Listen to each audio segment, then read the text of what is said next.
If you need to save fast, whether you're wanting to seriously cut some household expenses ASAP, maybe you're wanting to build an emergency fund, or simply save more money for some other reason, today's episode is for you. We'll be uncovering some sneaky expenses that you might be able to save big by cutting back on. All right, let's dive in.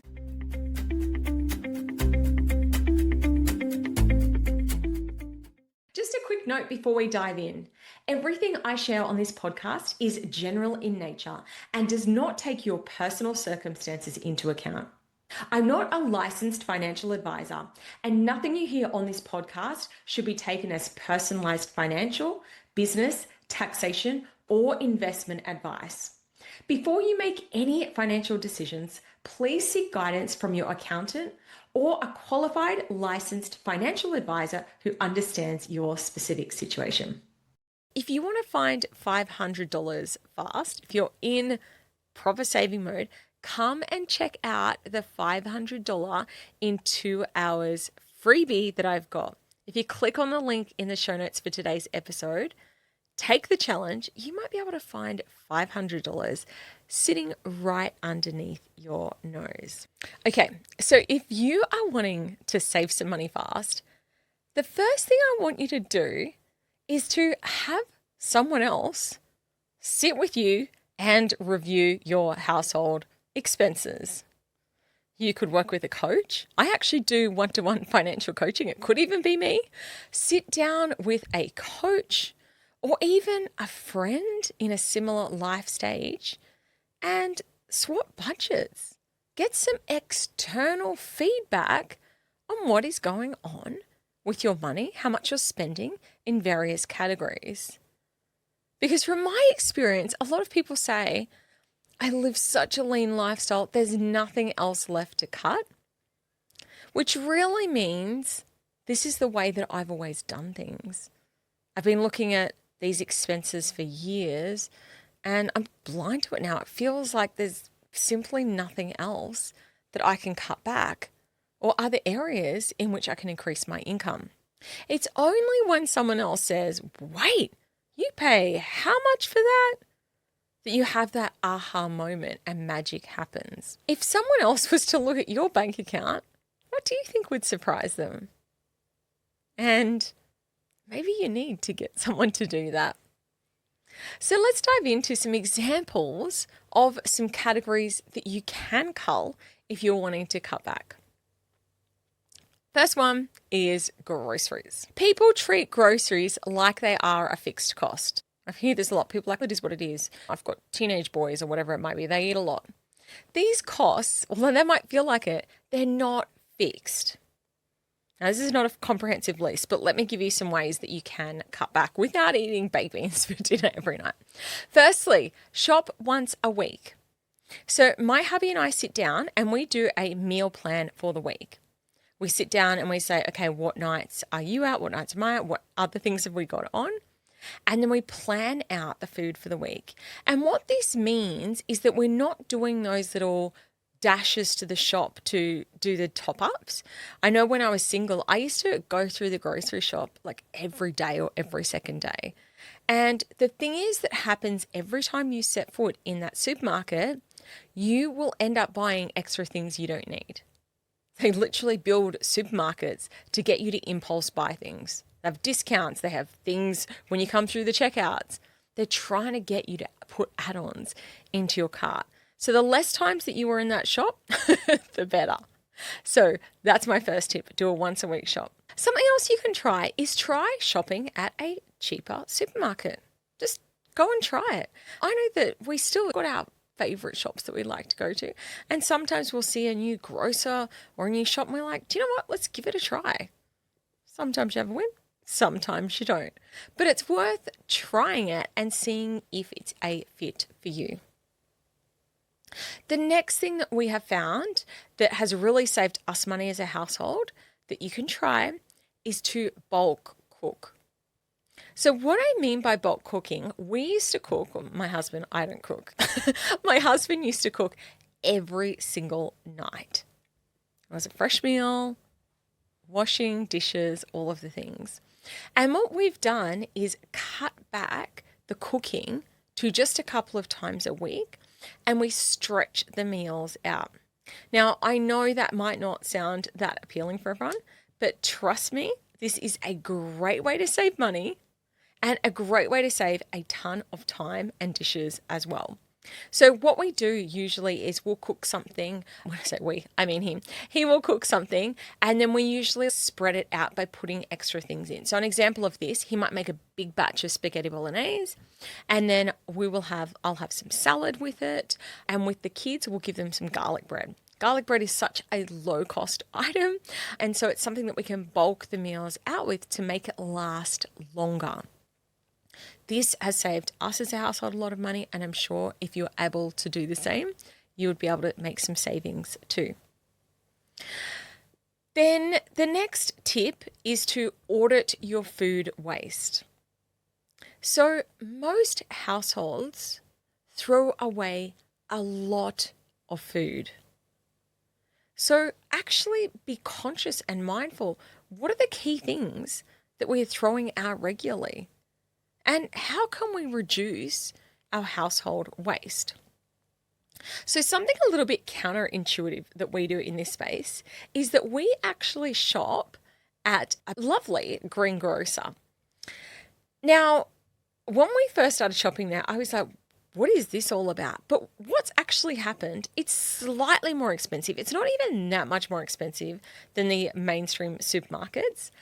But what we found is that because we are buying fruit and vegetables from there, it is actually lasting a lot longer and really reducing our waste. It well and truly makes up for the extra costs of shopping at a grocer. We are also very careful with how we store, particularly fruits and vegetables. So as things are ripening up, they go into the fridge so that we're not throwing them out. And with all of our food, we also strategically work out what we're going to eat first in the week. So this goes into the meal plan as well.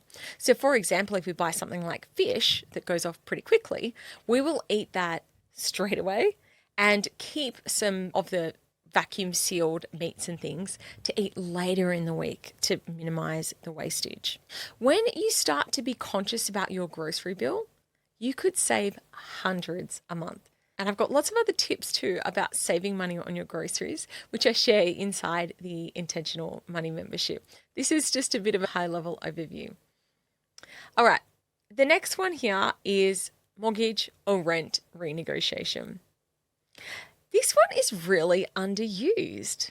A lot of people think my rent or my mortgage, it is what it is. I'm stuck with it. You know what? Why not try calling your bank? I've actually got a script that you can use for it, but call them up and say, I'm reviewing my rates. What can you do? Can you offer me a better rate? You can also go back out to the market to a mortgage broker and ask them to find you a better deal at another bank. Same with your rent. A lot of people just think that their rent is fixed. I used to work for big corporates, and even big companies that I would work for. We'd go back in and renegotiate our rents. You can also do things like ask for a longer lease. I know that tenants of ours have said this to us. Hey, if we sign a 3-month lease, can we get a discount on the rate? Gives you stability if you know that you're not planning to go anywhere, and it saves you money. I think the key thing to take away here is just ask the questions. People negotiate their salaries. When you're buying a car, of course you're going to haggle over the price of a car. So do the same with your biggest expense. Why not? Okay, the next one is, bear with me here, self-care and beauty creep.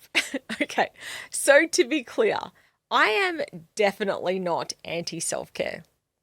I love to invest in health and beauty at this stage of life.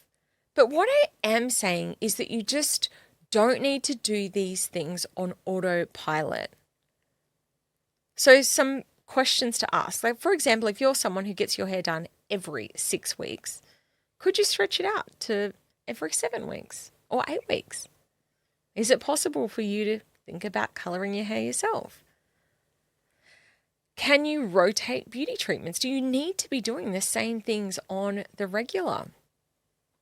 With your self-care, do I actually value this membership or is it habit? I think I've shared this on the podcast before. I love my gym. I go to the gym all the time. But I had this aha moment where I went, it's actually really challenging for me to get all the way to the gym. And so I bought weights and I do my training at home. And I realized that my membership was just there out of habit. And it was actually, I was finding it a real challenge to actually get in and use it. So it's just worth reflecting on all of these things when it comes to your self-care. If it's something you love and adds a lot of value to life, amazing, keep it there. Or is it something that you're just doing out of habit? What you need to be doing is aligning your spending to the current season of life that you're in. And there's no shame in pressing pause. There is frustration in saying that you want financial freedom while maintaining every luxury that you had before and then wondering why you're not getting ahead. So sometimes you just have to make these decisions to not even stop it, but maybe it's just, can I trim it back a bit? All right. The next big area that a lot of people can experience overspending is in convenience spending. Ordering Uber Eats, catching Ubers or taxis, paying extra for same-day delivery. Now, I know what goes on because we all have moments like this. I deserve it. I need this now. I deserve these purchases. And look, convenience is sometimes worth it. But convenience is expensive. And often the reason that we're paying these things is just laziness. I know in the past I've had to pay the quick delivery fee. That's just because I hadn't planned ahead for that birthday that was coming up. So how can you try and get some resets in this area? If you are someone who is an Uber Eats addict, why don't you try 30 days without any Uber Eats or whatever your takeaway. Sorry, this is not to bag out Uber Eats, by the way, but to take a 30-day break from ordering convenience food delivery. Or try a 1-week no convenience challenge. So maybe you go, right, I'm going to catch the bus rather than just jump in a taxi and I'm going to plan ahead. Try the concept of meal planning. Like I said, it's something we do in our household every week. Another little tip that can really help is having emergency freezer meals ready. So again, when we do our big bulk cooks, there'll often be a little bit left. We freeze that. And then on those nights where, I don't know, we run late from work or something's happened, rather than have to order food delivery, we've got emergency meals there in the freezer. So sometimes we're like, let's just grab one of those for tonight. Because here's the thing. Your budget blowouts, I don't know about your household, it's very rare that we're eating big, expensive $200 dinners. It's mostly just the like 17 times $28 I can't be bothered decisions. When I grew up, my parents would never grab a sushi roll while we were out at the shops for us kids. We always had packed sandwiches and apples and snacks anywhere we went because they were aware that all those little things add up. Okay, the next area to dive into is your phone plan. Are you still with the same provider that you signed up with many moons ago? Even go and check out the prepay packages. I know that this is something that I am definitely looking into because I can't believe how much my mobile bill is. You really can save a lot of money by shopping around and getting back to basics in this area. And also have a look at your insurance. Now, I am very pro insurance, but sometimes people are paying a lot of money to insure their phones that might be really old. Just worth having a revisit for. And then the last area that can really creep up in terms of your household costs is your family activities. So, again, time to do an audit. If you have children, the kids' extracurriculars, oh my goodness, can't they add up quickly? It's not just the cost of the activity, It's also the driving them around and the uniforms and the boots and the shoes and all the things. So just keep reviewing them. You can love your kids and still set boundaries. So it's worth checking in. Which activities genuinely light them up or do you really value? And which ones are just FOMO or are you still dragging them along to and they don't even really want to do anymore? The next thing is to actually have a look at your household spending in this area. Just because it's a sport doesn't mean that it's like, I have to spend the money here. I personally know people that have spent the cost of a car on bikes for triathlon competitions. And again, there's no right or wrong. If that's your thing, that's fine. But when you have a third party who sits down and looks at it and they say, you spent how much on that bike? It's just something to observe, something to be aware of. And does this feel in alignment for you? So some of the things in this episode, you might say, nah, not for me, Claire. That's totally fine. And some of you might be like, do you know what? I'm going to give it a try. But hopefully you found some easy ways to save some dollars. And if you have, please come and drop me an email, Claire, C-L-A-R-E, at clarewood.com. And let me know if you've had some wins. I can't wait to hear about them. Thanks again for listening to the Intentional Money Show. And here's to being more intentional with your money. Have a fab week. Chat to you soon.